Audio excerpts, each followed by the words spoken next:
అదే మరి ఇప్పుడంతా ఒకప్పుడు నాకు తీవ్రవాదులు ఉండేవాళ్ళు, మీరు చూసుంటారు. కడాన తీవ్రవాదుల పైన పోరాడాను. నా స్వార్థం కోసం నేను పోరాడలేదు.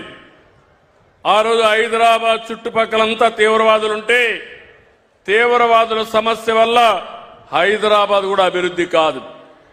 ఆ రోజు నేను పోరాడి మీరు చేసింది తప్పంటే, మీరు కూడా జనజీవన స్రవంతికి రమ్మంటే ఆ రోజు నా మీద తిరుగుబాటు చేసి కడాన తిరుపతిలో మీరు చూసుంటారు 24 క్లేమోర్ మైన్స్ నా మీద బ్లాస్ట్ చేసి సాక్షాత్ వెంకటేశ్వర స్వామి దిగొచ్చి నన్ను కాపాడాడు తప్ప లేకపోతే బతికే అవకాశమే లేదు. అది నా భక్తి, అది నా కమిట్మెంట్ కూడా. మనందరికీ కొండే వాళ్ళందరికీ ముస్లింస్ అంత సోదరులు ఉన్నారు. వాళ్ళు ఎప్పటికప్పుడు మక్కాకి వెళ్తారు, మసీదుకి వెళ్తారు. హిందువులంతా దేవాలయాలకు వెళ్తాం, వెంకటేశ్వర స్వామి దగ్గరికి వెళ్తాం. అవునా కాదా అని అడుగుతున్నా. అవునండి, చేతుల పైకెత్తండి. అలాంటి వెంకటేశ్వర స్వామికి అపవిత్రత చేసే పరిస్థితి వస్తే మీరు సహిస్తారా తమ్ముళ్ళు అని అడుగుతున్నా, సహిస్తారా అని అడుగుతున్నా. 5 సంవత్సరాలు కల్తీ అయిన గీ బాధేస్తుంది. అలాంటి గీ తీసుకొచ్చారు, మామూలు కెమికల్స్ తో తయారు చేశారు. పేపర్లో వస్తే నాకే ఆశ్చర్యం వస్తా ఉంది. ఎలాంటి కెమికల్స్ అంటే మన బాత్రూముల్లో వేసి క్లీన్ చేసే కెమికల్ ని గీలో వేసి దాన్ని మళ్లీ లడ్డు చేసి మనం తినే పరిస్థితికి వచ్చామని వస్తున్నాయి. శ్రీశైలంలో కూడా కల్తీ జరిగిందని కెమికల్స్ 2 ఉన్నాయి. కెమికల్స్ వాడినప్పుడు కొన్ని వెజిటబుల్ వాడతారు. వెజిటబుల్ ఫ్యాట్ వాడితే ఎక్కువ రేటు, అనిమల్ ఫ్యాట్ అయితే తక్కువ రేటు. అది కూడా కలిపారని ఎన్డీడీబీ రిపోర్ట్ ఇచ్చే పరిస్థితికి వచ్చింది. నిన్నే మాట్లాడాడు, సిబిఐ ఇచ్చింది, సిట్ ఇచ్చింది, ఏమీ లేదని చెప్పింది అని అంటాడు. వాళ్ళ బాబాయ్ నిన్నే మాట్లాడతాడు, సిట్ చెప్పింది కల్తీ ఉందనింది కానీ ఎనిమల్ ఫ్యాట్ లేదని మాట్లాడతాడు. నేను మాట్లాడలేదు. నేను ఎందుకంటే ఒక భక్తుడిగా చెప్తున్నా, నేను కూడా మాట్లాడకూడదు. వెంకటేశ్వర స్వామి పవిత్రత కోసం అని ఆలోచించాను. కానీ మీరందరూ చూశారు వివేకానందరెడ్డిది.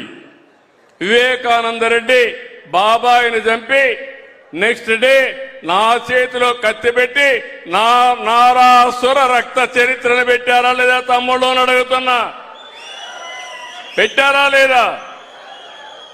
ఇప్పుడు కూడా నేను గమ్మునుంటే రేపో ఎల్లుండో అప్పుడే స్టార్ట్ చేశారు. నన్ను అపాలజీ చెప్పమంటారు. నేనేం చెప్పాలి? నేను తప్పు చేశానని నేను అపాలజీ చెప్పాలి. దేనికోసం? నేను ఆ రోజు ఒక రిపోర్ట్ చూశాను. ఆ రిపోర్ట్లో అనిమల్ ఫ్యాట్ ఉందని చెప్పారు. అది కూడా ఎన్డీడీబీ కాఫ్ రిపోర్ట్ చెప్పారు. నేను ఆ విషయమే చెప్పా. నాకు చాలా మంది కంప్లైంట్ చేశారు, తిరుమల తిరుపతి దేవస్థానం అపవిత్రమైందంటే నేను ముఖ్యమంత్రి అయిన తర్వాత మొదటి ఆర్డర్ని ఒక ప్రైవేట్ ప్రిన్సిపల్ సెక్రటరీని పెట్టుకోవాలి, ఆయనకు పెట్టా. రెండో ఆర్డరు తిరుపతి ఈఓని మార్చి తిరుపతి ఈఓకి మంచి ఆఫీసర్ని ఇచ్చాను. నేను అడుగుతున్నా, ఈరోజు మీరు తిరుమలకు పోతే ముందు లడ్డుకు ఇప్పటి లడ్డుకు వ్యత్యాసం ఉందా లేదా తమ్ముళ్ళు అని మిమ్మల్ని అడుగుతున్నా. ఎవరన్నా పోయి వచ్చారా ఈ మధ్య? పోయినోడు చేలు పైకెత్తండి. వ్యత్యాసం ఉందా లేదా? అలాంటి పవిత్రత కోసం నేను పనిచేస్తా ఉంటే ఆ రోజు నక్సలైట్ చేసినట్టు హిట్ అండ్ గో. నాకు పెద్ద మీ సమస్యలు వీళ్ళు చేసిన తప్పుల్ని పరిష్కారం చేయడం ఒక సమస్య, వీళ్ళని ఎదుర్కోవడం ఇంకొక సమస్య. వీళ్ళు పని చేయరు, తప్పుంటే చెప్పరు, సద్విమర్శ చేస్తే నేను కరెక్ట్ చేసుకుంటా, అది చేయరు. కానీ రోడ్డు మీదకి వచ్చి నిన్న చూస్తే గుంటూరు నుంచి విజయవాడకు పోవాలంటే 6 గంటలు రోడ్లో ఇంకెవరు పోవడానికి వీలు లేదు. అంత మునుపు మీరు చూస్తే రోడ్డు మీద పోతూ పోతూ వాళ్ళ కారు కింద ఒకడు చనిపోతే, సింగయ్య చనిపోతే తిరిగి ప్రభుత్వం హత్య అని చెప్తారు. బంగారుపాలెంలో రేట్లు లేవని పోయి డెమాన్స్ట్రేట్ చేస్తే పర్వాలేదు కానీ బలవంతంగా మామిడికాయలు తోలుకొచ్చి వేరే రైతుది కబ్జా చేసి తీసుకొచ్చి రోడ్డు మీద పడేస్తారు. అంటే రౌడీయిజం, గూండాయిజం. అంటే ఎవరి దగ్గర చేస్తారని అడుగుతున్నా.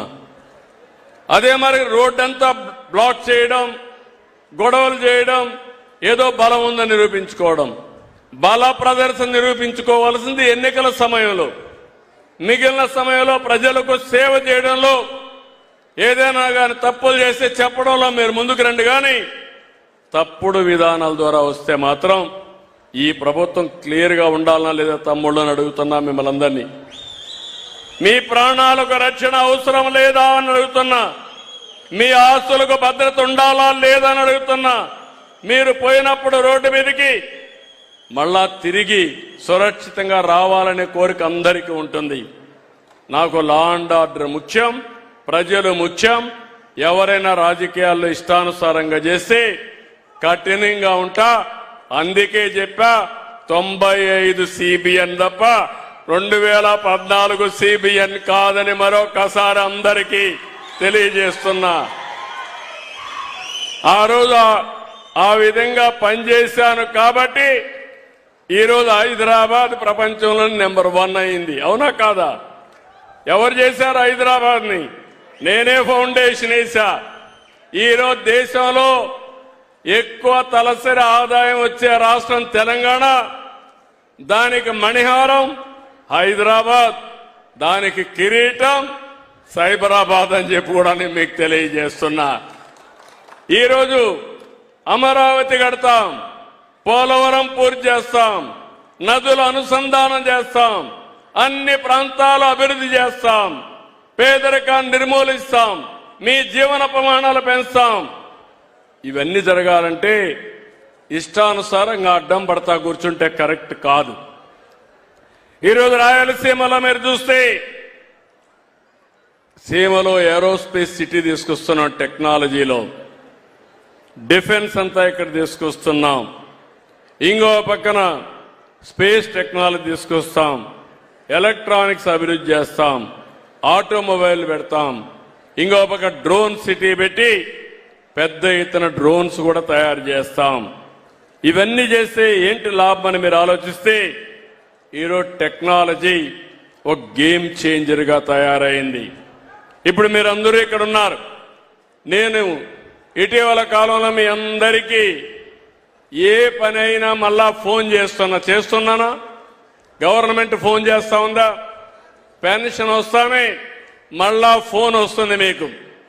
ఎవరన్నా లంచం అడిగారా? మీ ఇంటి దగ్గరనే ఇచ్చారా? మీతో మర్యాదగా ఉన్నారా? ఇవన్నీ అడుగుతున్నావా లేదా? నేను కూడా మొదటి తారీఖున పేదల సేవలో పెట్టి నేను రావడమే కాకుండా అందరినీ పంపిస్తున్నా. ఈరోజు మీరు గుర్తుపెట్టుకోవాలి, ఒక్క పెన్షన్ కార్యక్రమం 33,000 కోట్ల రూపాయలు, 4,000, 6,000, 10,000, 15,000 రూపాయలు ఇచ్చే ఏకైక ప్రభుత్వం భారతదేశంలో ఇక్కడుండే ఎన్డీఏ. దీనికి దరిదాపుల్లో కూడా ఎవరూ లేరు. నేను అన్ని సేవలు అడుగుతున్నాను. ఆర్టీసీ బస్సులు సరైన సమయానికి వస్తున్నాయా? కరెంటు సరిగా వస్తా ఉందా? గుంతల బండ రోడ్లు ఉన్నాయా? లేకుంటే మీ ఇంటి దగ్గర చెత్త సేకరిస్తున్నారా? ఇలాంటివన్నీ ఒక 30-40 క్వశ్చన్స్ అడుగుతున్నా. ఈరోజు మీరు ఇవన్నీ చూస్తే కర్నూలు జిల్లా గడిచిన ఒక నెల డిసెంబర్ 1 నుంచి ఫిబ్రవరి 6 వరకు 65.86% పీపుల్ బాగుందని చెప్పారు.